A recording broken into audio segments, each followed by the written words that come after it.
Hi, my name is Pastor Mike, and I want to welcome you to today's good news.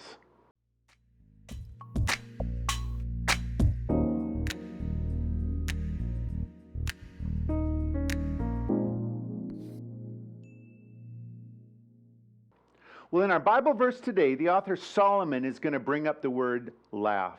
Did you know that laugh and laughter are in the Bible? Do you enjoy laughing? You know, at our church, we don't have a lot of people that enjoy laughing. That may have to do with the pastor's jokes. I'm not sure. What do you think? Well, that reminds me of the story of the lion that ate the clown. Do you know what the lion said after he ate the clown? "This tastes funny." Well, today we're going to be reminded of the importance of receiving wisdom. And guys, it's not just listening to wisdom, it's receiving and applying wisdom. Are you working on that? You know, Jesus said an important parable in Matthew chapter 7, the Sermon on the Mount. It's the parable of the wise builder.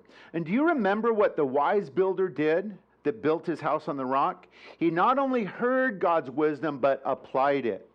The foolish builder did not apply God's wisdom, and when the storm came, it wiped him all away. But the wise builder, the wise man and woman, not only hears God's wisdom, but they apply it as well. And that's what we're trying to do as we study Proverbs chapter 1.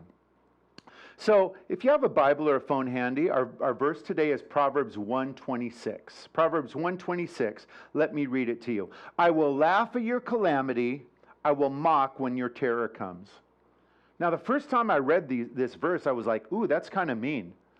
But I needed to remember, this isn't God speaking. This isn't God's heart. This is wisdom speaking to us when we reject wisdom.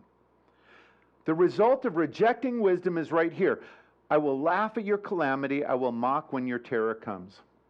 Did you know that when you reject God's wisdom and follow your own sinful nature, you will face calamity in your life?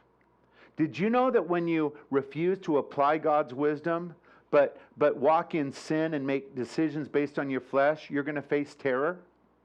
That's what Solomon's talking about here. Wisdom is saying, if you reject me, by the time you make your decisions, it will be too late. You know, I remember the story of a little boy who rejected wisdom. That little boy was me. When I was 2 years old, the famous family story was I was addicted. I was addicted to my pacifier. No matter what my parents did, I would scream and yell until I got the pacifier in my mouth. Well, one day we're driving around and I was holding the pacifier outside of the window, the car window, while we're driving.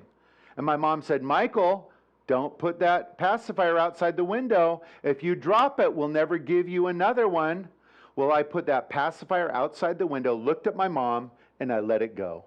And there was the pacifier bouncing around in the road. And do you know what my loving parents did? Nothing. They kept driving. They'd made it a decision in their minds that no matter what, when that pacifier is gone, Mike's never getting another one. For a couple days, I yelled and screamed, but hey, it kicked my addiction, praise God. So one more time, we read this. "I will laugh at your calamity, I'll mock when your terror comes." Let me remind you of three things that happen, three bad things that will happen in your life when you reject God's wisdom. Three things that you're going to suffer with if you refuse to apply God's wisdom to your decisions and your relationships. Number one, you're going to reap what you sow.